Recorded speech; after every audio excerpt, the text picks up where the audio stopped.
Bonjour, bienvenue sur ma chaîne Stéphanie Magnétisme. En tant que magnétiseuse, je reçois de plus en plus de personnes qui viennent me voir pour des crises d'angoisse. Alors je fais cet audio pour vous expliquer l'impact de vos émotions qui peuvent engendrer l'anxiété au quotidien et vous amener peut-être à faire des crises d'angoisse un jour. Tout d'abord, bien distinguer l'anxiété qui est une émotion avec l'angoisse qui est un état, une sensation. L'anxiété, elle est créée par les difficultés de la vie et communique au corps une peur. La peur est une énergie négative. Dans cette émotion de la peur, on retrouve l'incertitude. Donc, par exemple, l'incertitude dans l'avenir, de garder son emploi ou de trouver un emploi, l'incertitude de trouver l'amour. Voilà, pour les parents, l'incertitude que son enfant ait son baccalauréat. Voilà, ça a une touche d'humour. On trouve aussi dans cette émotion la timidité, la réserve. Voilà, donc quand on a peur de dire, on a peur de faire. En plus, on culpabilise parce qu'on n'ose pas dire, on n'ose pas faire à cause de notre timidité, notre réserve. On trouve la méfiance. Quand on est méfiant, on a peur. Et bien sûr de la frayeur. Frayeur face par exemple à un chien qui arrive droit sur vous et on ne sait pas s'il a un mètre ou pas. Voilà.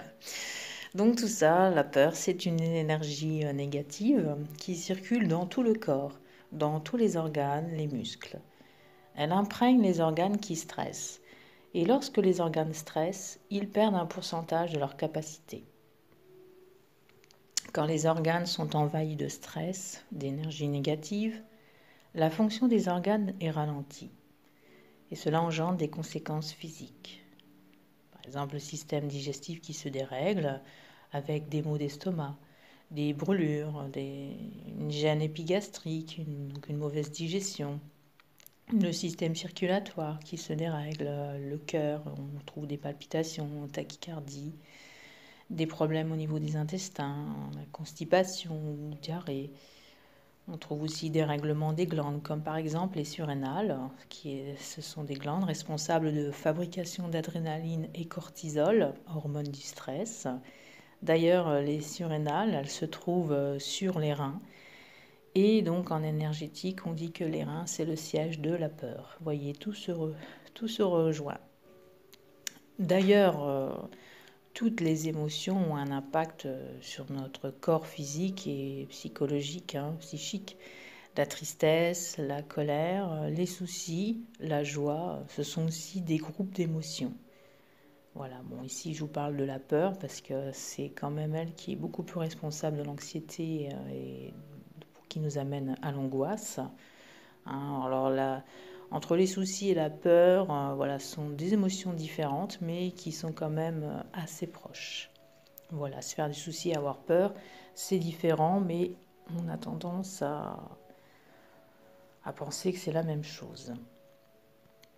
Donc, ces organes qui peuvent augmenter ou diminuer leur fonction, et alors le terrain est préparé pour que l'angoisse se déclenche. Alors, il y a aussi des conséquences psychologiques, psychiques. Tout ceci, voilà, ça crée un mal-être, un mal de vivre, la sensation de ne pas exister. Et donc, la crise d'angoisse, qui est une sensation due au stress des organes dans le temps. Voilà, elle attire la conscience de la personne à l'intérieur de son corps. La personne est donc forcée d'être à l'écoute, de vivre les sensations dégagées par les organes stressés de ce corps. Voilà, donc en résumé, on n'a pas écouté son corps.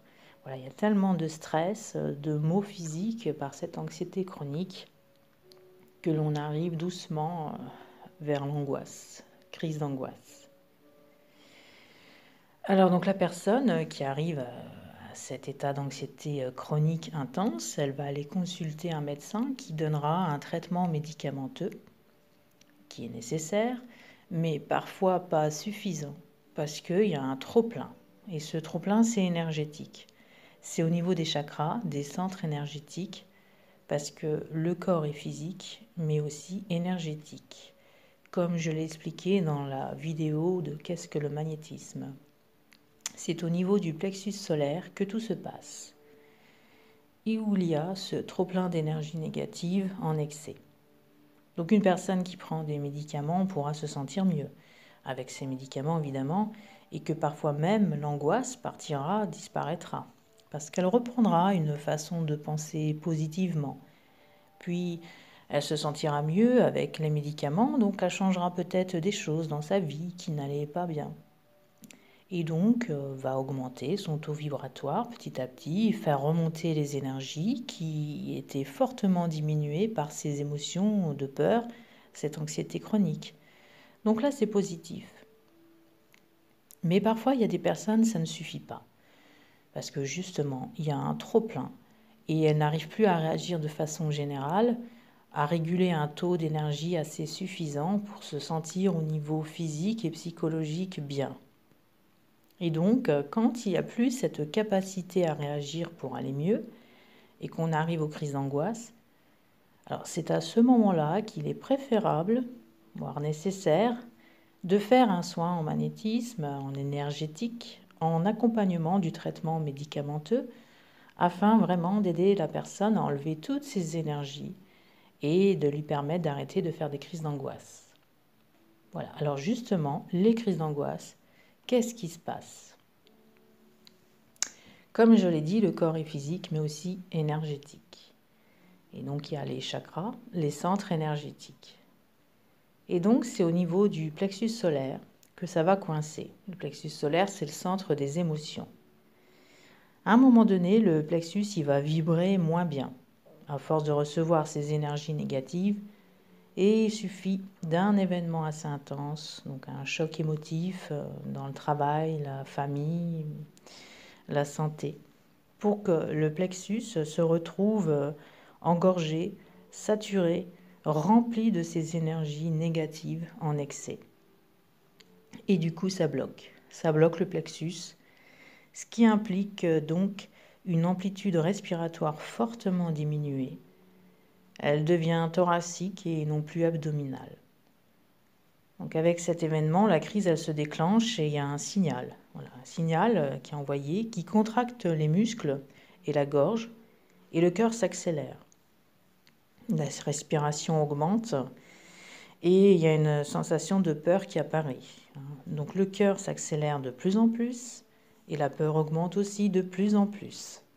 Mais comme la respiration n'est plus que thoracique, que l'amplitude respiratoire elle a diminué, l'oxygénation elle n'est pas suffisante, ce qui augmente la peur et on se retrouve en hyperventilation.